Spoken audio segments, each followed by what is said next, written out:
So in the morning when I go to breakfast, it's the old monks' quarters, and all of the different residence buildings have a gathering space where if you live in that building, you go there and have your tea or your at the appointed times. There'll be food out there or whatever. But I'm in the old training center, which is a very small building, and there's no gathering place. We have a public kitchen, but it's not big enough for more than one or two people to be in there.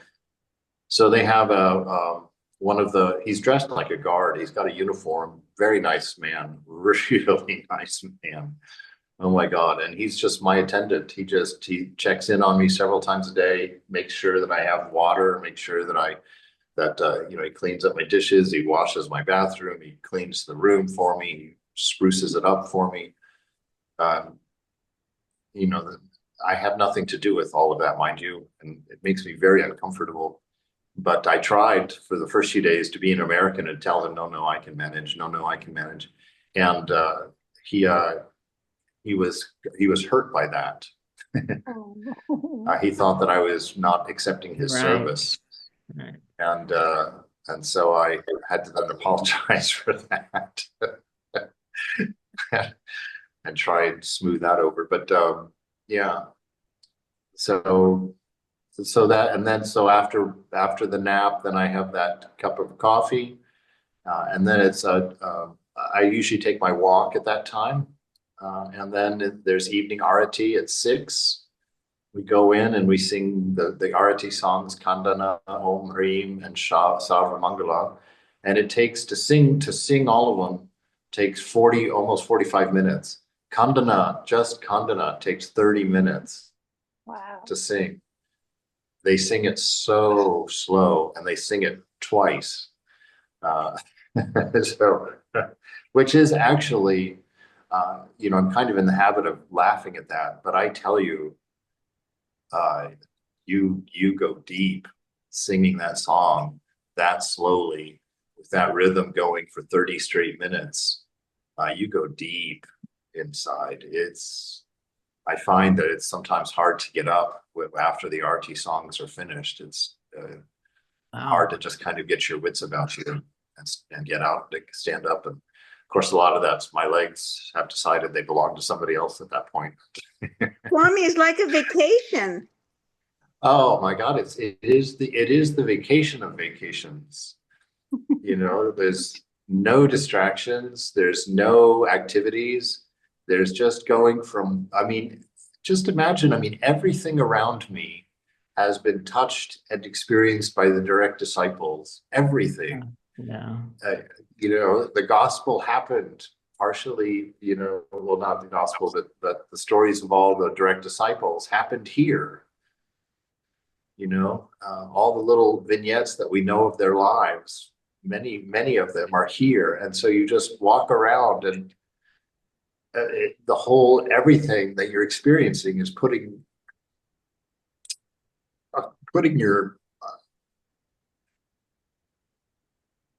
your mind on the beloved, and just echoing that silence, that stillness, that peace inside. I mean, everything.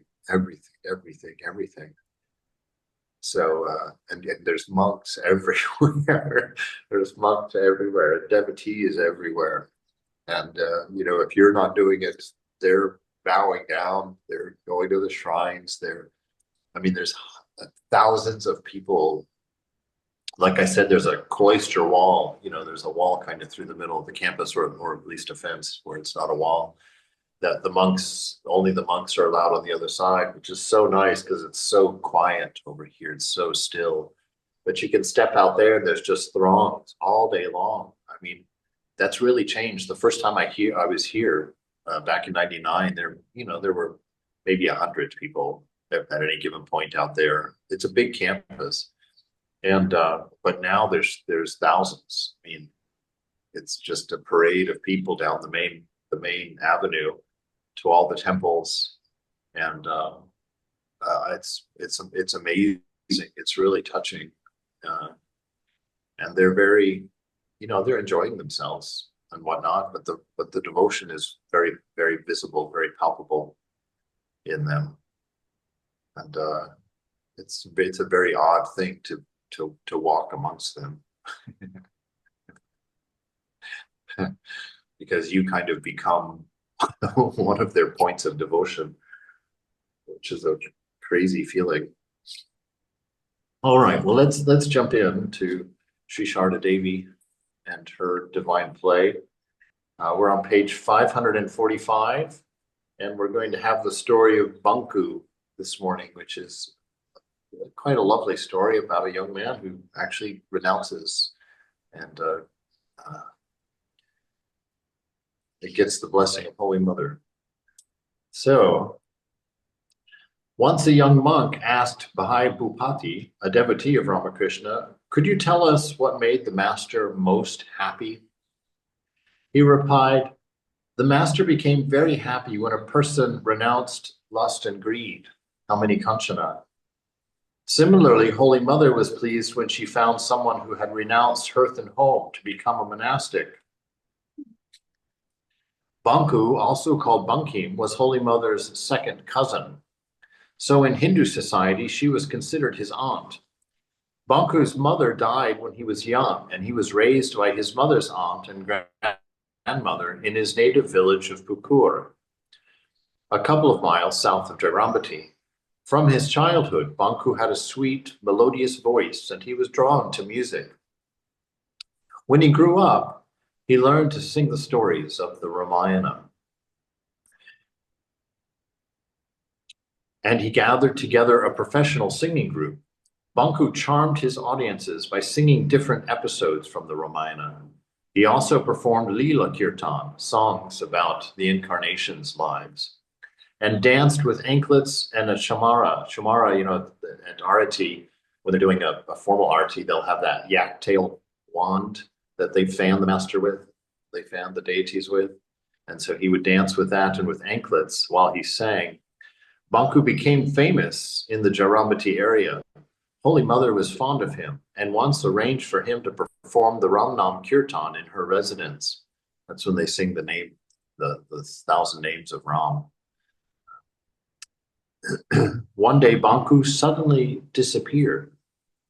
One morning, Satish Biswas, one of Holy Mother's neighbors, saw Banku at the Amodar River. He had become a monk. Satish brought Banku to his home so that Holy Mother and the villagers could see him. Holy Mother generally did not visit the homes of other villagers. Brahmachari Gopesh, later Swami Saradeshananda, was a friend of Banku, so he accompanied Holy Mother to see him. Many people were gathered there, including Satish's aunt Bhanu. When Bhanu saw Holy Mother, she said to Satish, "Oh Satish, you have great fortune today that the Mother has come to your house. Please give her a seat and bow down to her." Satish's wife spread a carpet on the mud floor of the veranda, and Holy Mother sat there dangling her legs. Outside of these huts, it's made of mud, but it's like adobe, so it's not like she's sitting in mud on a carpet. She's sitting on an adobe platform because they raise up the front so that the water doesn't wash into the living space. And they're, if you're a short person, you sit on it, your legs kind of dangle off the edge. So you can picture Mother sitting, there's that one picture that hangs in kitchens where she's sitting with her legs extended in front of her. Well, this would be that same kind of place, but she would be turned 90 degrees, so her legs are dangling off the edge of the veranda there. So you get a lovely picture. It would be a little grass thatched roof hut and, little posts that she would be leaning against, and just very, very humble, there's many places that you can go and see that here, including Jairambati. You can see the exact places that they're talking about. So Holy Mother sat there dangling her legs. She wore a sari with a thin red border and a little veil on her head. Her hands were on her lap, and her hair hung over her right shoulder. Her face was serene and joyful.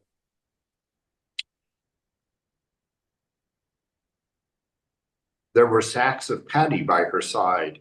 It was as if Mother Lakshmi herself were seated at the house of a fortunate householder. Banku bowed down to Holy Mother. with great devotion and stood in front of her. She graciously blessed him and remarked, "Banku has become a monk." Very good. Very good. He made the right decision.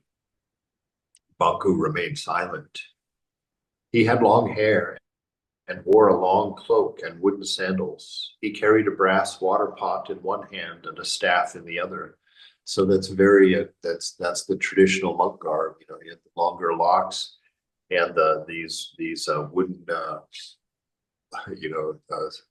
sandals that monks wear. They have a single knob that sticks up that goes between your big toe and your second toe to hold the sandal on. And then along, they would have his staff that he carried with him and a brass pot that would have his water, that he would carry his water in. So very traditional scene here. You see these sadhus. Even here at Bellarmont, we have a little bit of a different tradition. We're all dressed like this. And we break our staff in half at the time of sannyas in a sign of renunciation to any kind of worldly assistance or anything. So that's broken. But a traditional monk will have a staff, and they wander. When you become a monk in India, you don't necessarily move into a lovely monastery like I got to do. You you go outside and keep walking. That's what you do, and going and being by the side of a river is quite common.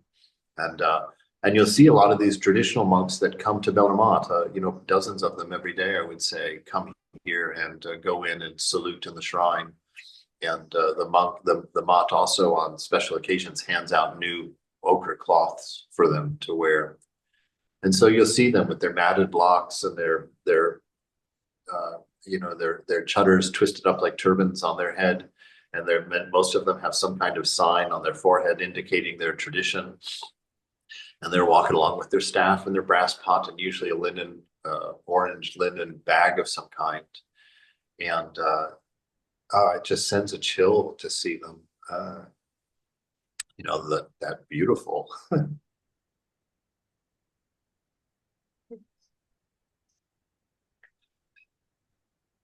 I'm sorry, but that beautiful renunciation that they've got, yeah, just lovely to see, and they're so respectful.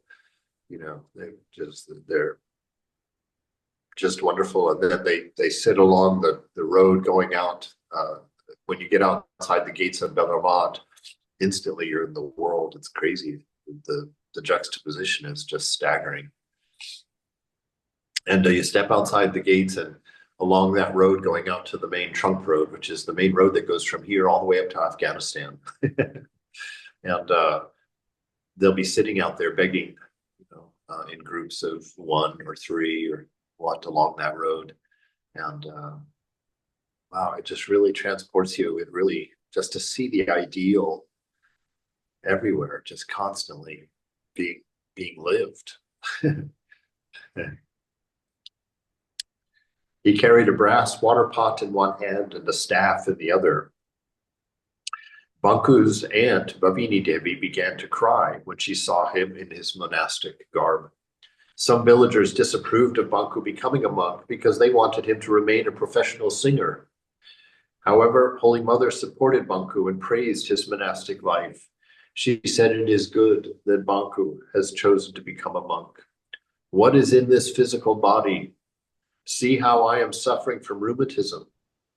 This body is so impermanent that finally it ends up as just 4 pounds of ashes.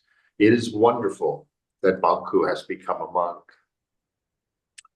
and gone to the path of God. He has made the right decision." All the villagers listened quietly to Holy Mother's remarks.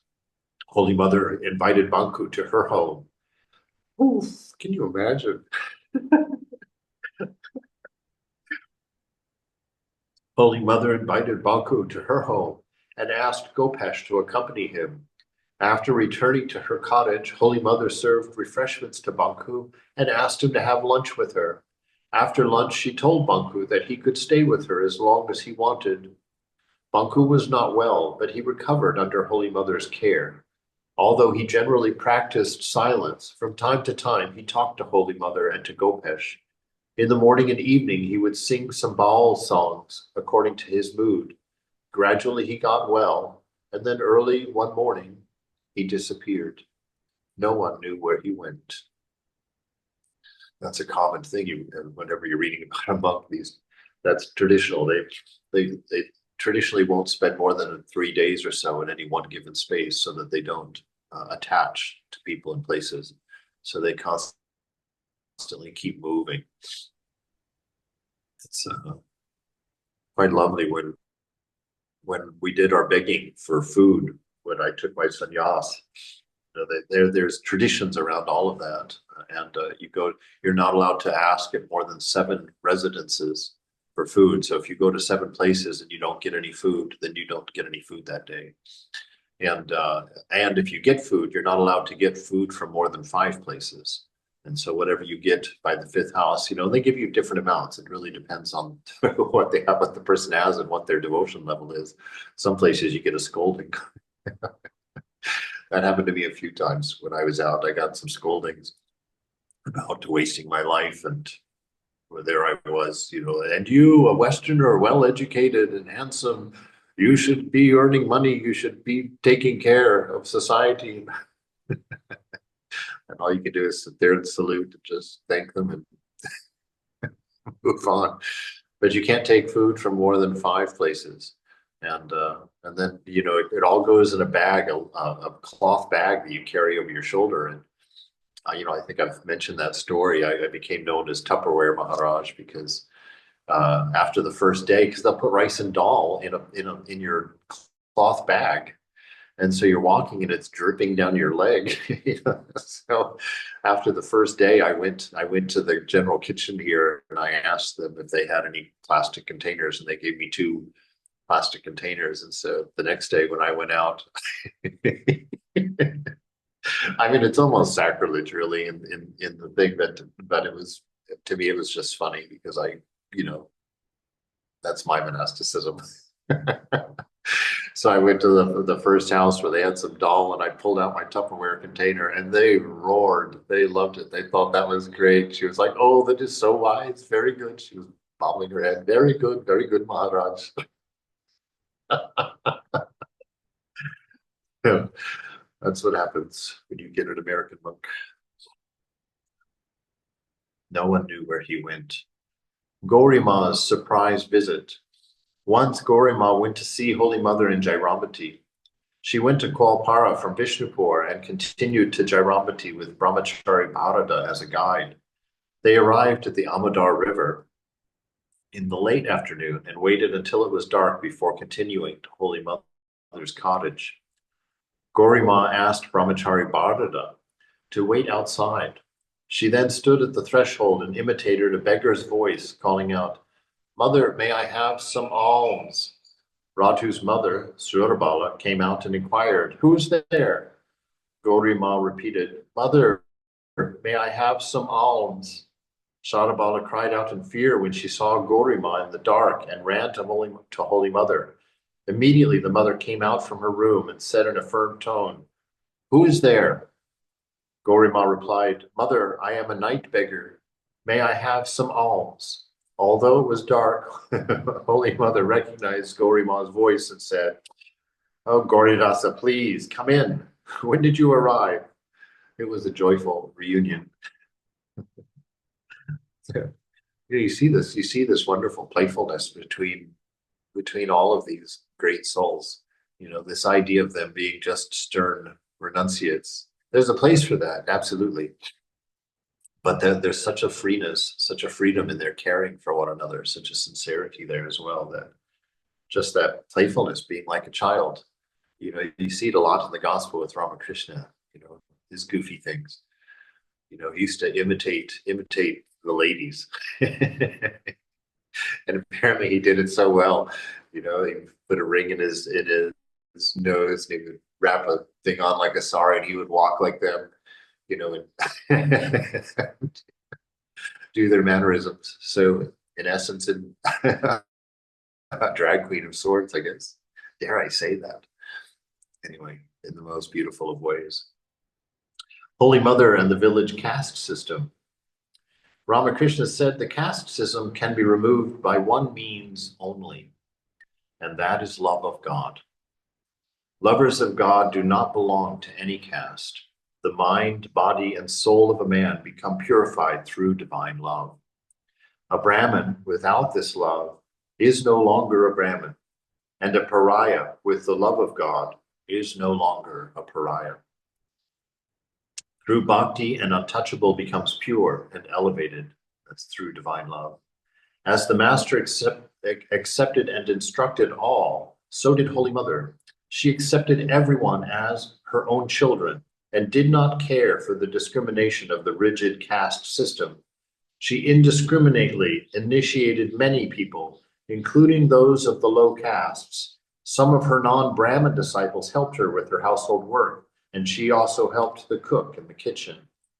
But the orthodox, the narrow-minded Brahmin villagers in Jairambati and the surrounding villages, and even her own brother Kali Kumar, did not approve of her Catholic views.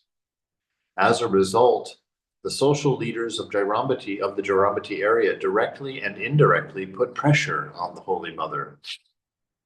They also collected a heavy subscription on the occasion of her Jagadatri Puja, or any function in her family, which they spent during their public festivals. Holy Mother told them, "If you need any money for the public Shitala worship or Yatra performance, I shall contribute. But why are you unreasonably demanding? I am forbearing your unjust demands, but in the future my children will not tolerate them." The mother protested to the leaders of the village, but when one of the disciples wanted to take action against them, she said, "They behave like animals. It is a misuse of energy to fight with them.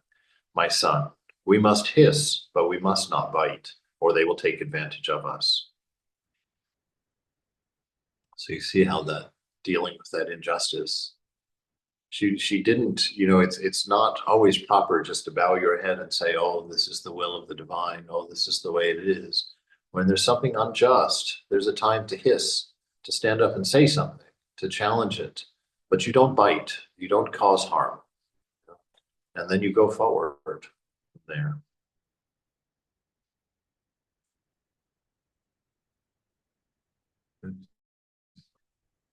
Once during Jagadatri Puja, Holy Mother's brother Bharata was distributing food to a group of villagers that included Brahmin landlords from Jipta village. One of the monks, who was not Brahmin by birth, put some ashes from the homa fire on Bharata's forehead. According to strict caste rules, the food being served was then considered polluted. Immediately, the Brahmins in the group stood up in order to leave with their food unfinished. Their leaving would have been very inauspicious for the puja. Holy Mother rushed to them and humbly requested that they finish their meal. Finally, they penalized Holy Mother by charging 25 rupees and sat down again and ate the food. So you see how deep these caste distinctions go and all of these rules.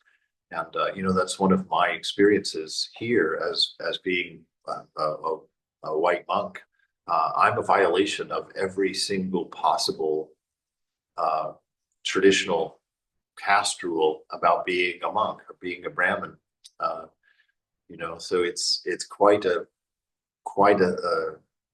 thing that you definitely feel, you definitely notice, especially when I was out begging for food, because they look at you and it's a very interesting thing because I represent two ideals at the same time to them.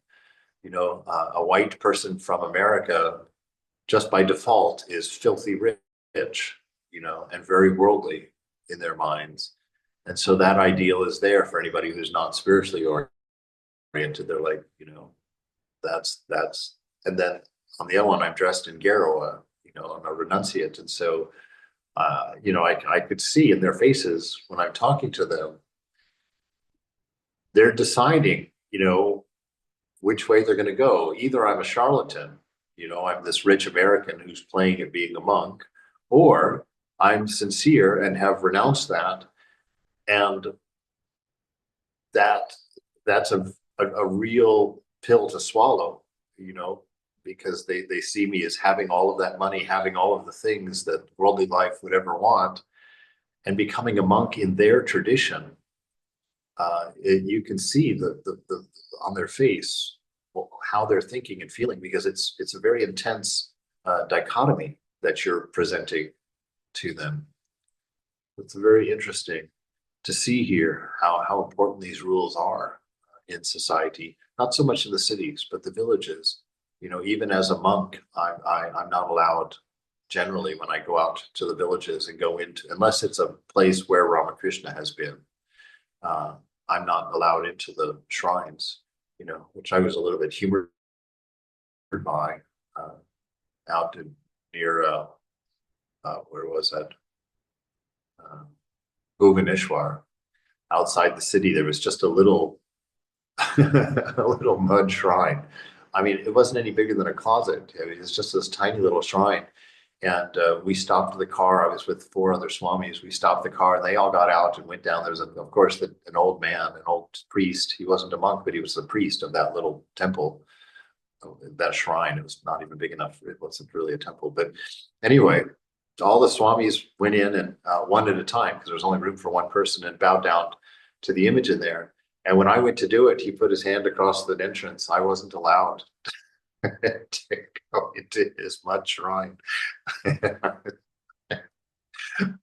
don't know. I find that stuff amusing to me, just because I come from completely outside of it. But the monks really scolded him, but he wouldn't relent. You know, he wouldn't relent. It was the same in Puri.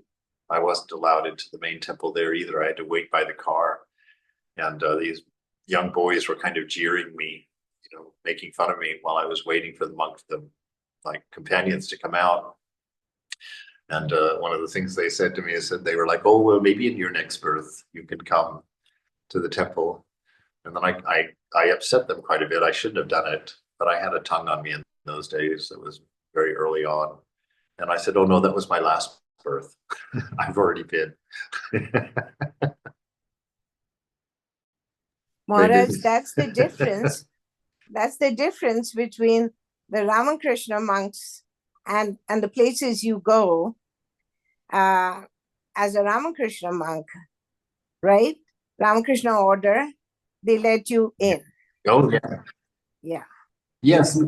No matter what. Yes, and not just our own places, but yeah, usually all the temples in the area. I mean, wherever there's a Ramakrishna temple, this broadness of mind has really begun to become part of the area. So even if you're in a traditional village and there's a Ramakrishna temple there, generally you're allowed to go into all the shrines without, you know, they don't make those distinctions that way. Ramakrishna's message really carries some weight, that devotees of God, lovers of God, do not have caste. You know, that we're outside of caste, and that Brahmin is not hereditary. If you are a sincere spiritual seeker, you're a Brahmin. That's Ramakrishna's definition of what a Brahmin is. And you'll see that just like also like cleanliness of the neighborhood and you know, order.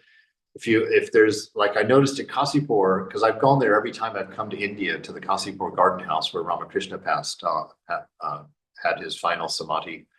When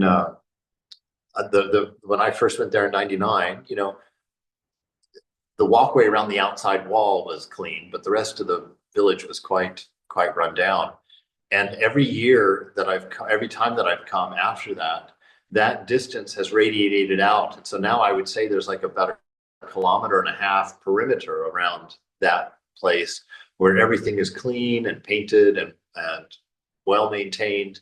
So you can see the ideal. You can see Ramakrishna slowly just changing the world, you know, just 1 kilometer at a time, radiuses around the centers.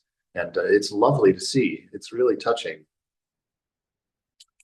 So finally, they penalized Mother 25 rupees and sat down again to eat the food. This news reached Calcutta. A few days later, Lalit Chattopadhyaya came to Jairambati with a gramophone and a pistol. All right, Lalit. Wow, there's some devotion to Mother. Every day, Lalit played gramophone records in Holy Mother's living room to entertain the villagers. The people of Jairambati had never seen a gramophone and were amazed to hear music coming out of a machine. One day, the landlords from Jipta, who had penalized Holy Mother, came to hear the gramophone. Lalit played a couple of records for them, but then he took out his pistol. He said angrily, "Those who have collected a fine from the mother, please beg forgiveness from her and return the money, or I will shoot you."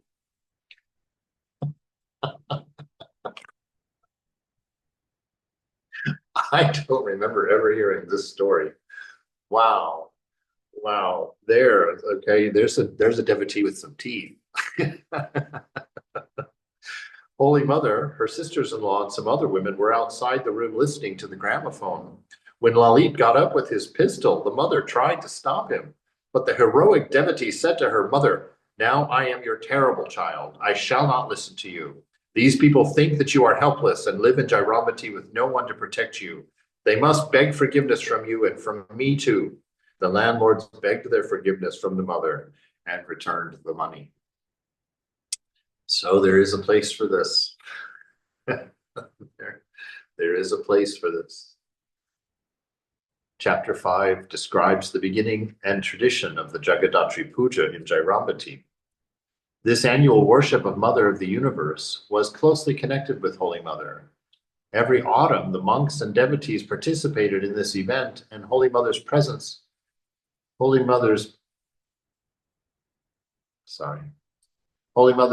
created an ethereal mood. She seldom missed Jagadatri Puja in Jairambati. Holy Mother even prolonged the festival by keeping the image of the goddess Jagadatri for 3 days, so that the people of Jairambati and its adjoining villages could enjoy food and music and the yatra performances longer.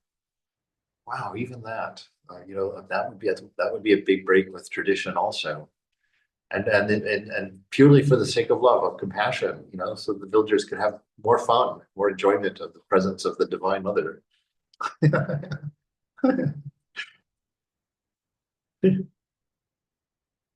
One evening after Vespers, the monks and devotees began to sing some devotional songs in Prasanna's parlor, including the following. Do not worry about the vision of the Mother. She is the mother of everyone, not simply of you and me. She is the mother of the untouchables as well as the Brahmins.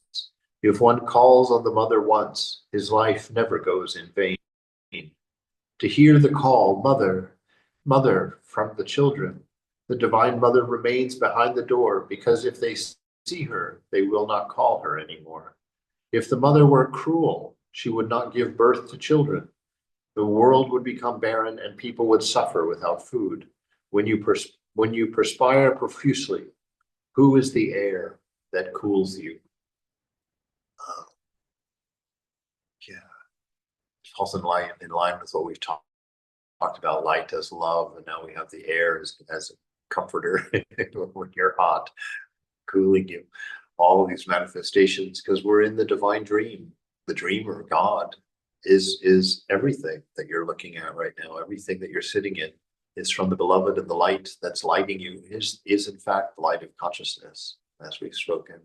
So it's always good. I'm still doing that thing in the mornings when I get up, touching everything and reminding myself this is the divine dream, and the dreamer is present everywhere. To see it in a very real and straightforward way like that. The Drigdrishya Viveka, which I'm going through right now, it's another treatise on Advaita, and it's talking about that all the time, where everything is Brahman, everything is Brahman, not everything is Brahman, everything is Brahman. And just there, as a devotee, one of the methods of not losing your devotion when you read these Advaita texts is just to remember that is God. For our love, that is the beloved. And so this ever-present love of God is what we are composed of. It's everywhere around us, through us. It's inescapable. And that's really so helpful for devotion, to know that, to know you're never separate. And if you want to pat mother on the head, just reach out to the desk and pat the desk. You know, that's the mother.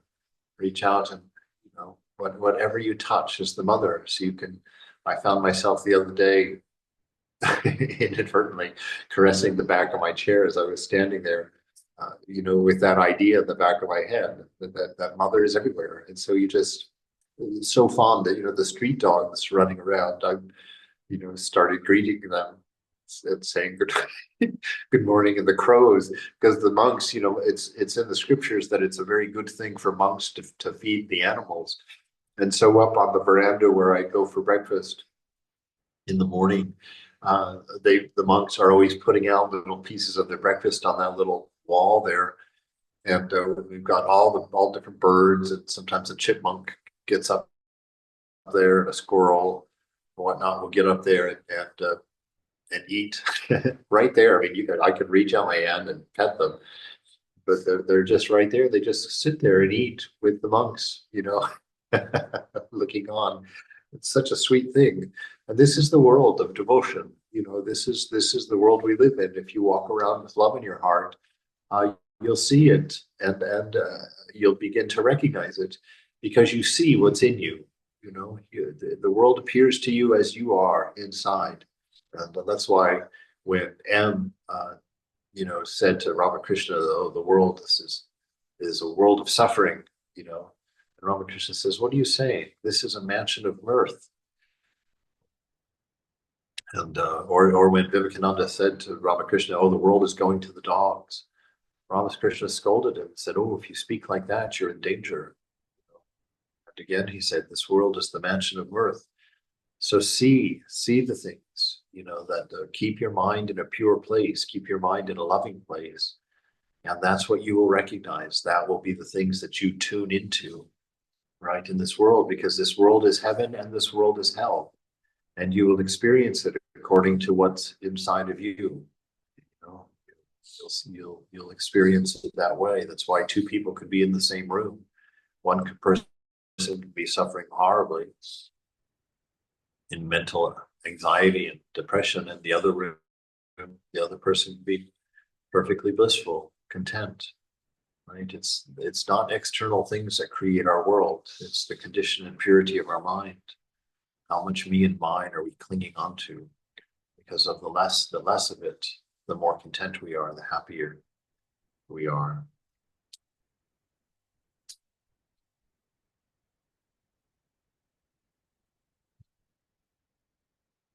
All right, so when you perspire profusely, who is the air that cools you? The devotees joyfully clapped their hands and repeated some of the lines from that song. Holy Mother listened attentively. That night, Holy Mother told Brahmachari Bharata, "Aha, that song was simply captivating. It is true that the devotees have no caste. All children are the same to me. I wish I could feed them from the same plate, but this wretched country has such pride regarding caste. In any case, there is no problem regarding puffed rice because it's not a cooked food. Tomorrow, early in the morning, go to Karmarpakor and buy 4 pounds of jalebis from the shop of Satya Myra." The next morning at 9 o'clock, Bharata went to Karmarpakor and bought the jalebis. Mother offered some to the master and then arranged them around heaps of puffed rice on a big plate. She sent this to the devotees in Prasanna's parlor. A dozen monks and devotees joyfully began to eat breakfast as Holy Mother stood in another room and watched.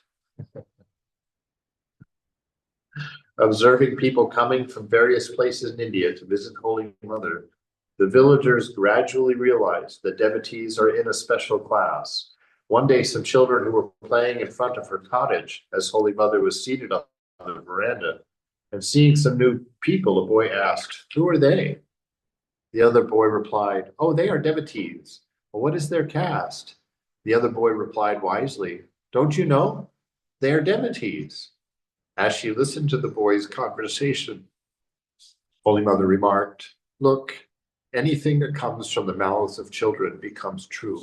They understand perfectly that devotees form a caste." So all of us are of our own caste. That includes all lovers of God. Holy Mother's low caste disciples. One morning, a young schoolboy from Garbeta area came to meet Holy Mother at Jairambati. He was a Bhagdi, which was a low caste. At noon, he asked Holy Mother to give him initiation. She listened to his background and was hesitant to initiate him in her village. She said, well, you have your family guru. You can have initiation from him. You are young, so don't be in a hurry for initiation. Moreover, at present, my health is not good and I have too many problems here. It would be better if you come to Calcutta for initiation. The boy replied, well, Mother, I understand that you're hesitant to be a Bhagdi's mother, but in the Talo Belo meadow, you didn't hesitate to become a Bhagdi's daughter.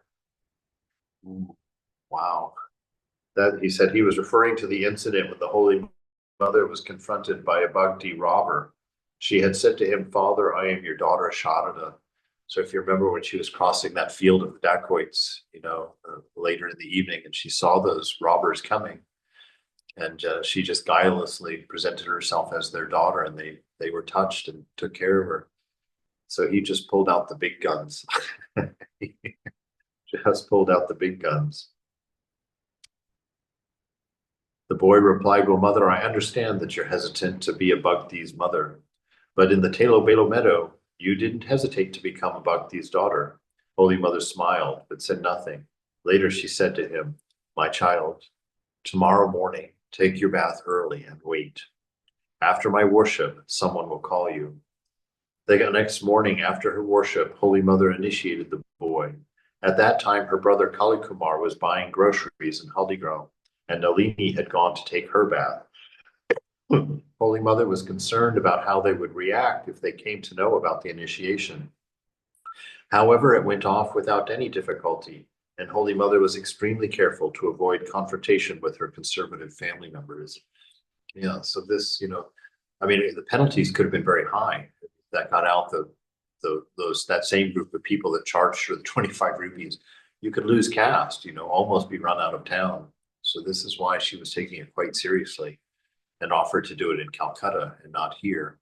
It wasn't that she didn't think she should or could. She was concerned about the retribution from the conservative folks in the community. Bhusan Chandra Puila, another disciple of Holy Mother who belonged to the Bhagdi caste. Bhusan recalled his initiation. In the afternoon, I went to Jairambati with my uncle Shivadas Dalui and his uncle Jatindra Dalui. I asked for initiation from the mother, but she declined. I told her, Mother, you had a Bhagdi father, so why are you hesitant to accept Bhagdi children? At night, when she asked us to have prasad, I said, if you do not initiate us, we shall not eat. We did not eat that night, and neither did the mother. The next morning, Uncle Prasanna came to us and said, Sister has asked you to have a bath and to go to her for initiation. Swami Parameshwarananda told this story. It was long after the incident at Telobelo. The mother was then in Jairambati, and a young Bhakti man came and asked the mother, please initiate me. I was present. The mother said, I am not well. It is not possible for me to initiate you. That young man thought that the mother was reluctant to initiate him because he belonged to that low Bhakti class. Piqued, he said in a harsh tone, I see that you could be the daughter of a Bhakti, but that you don't want to be the mother of one. I have come from Talo village. Please know that your robber father is my father. When she heard this, the mother was pleased and initiated him despite her illness. All right. Stop there today.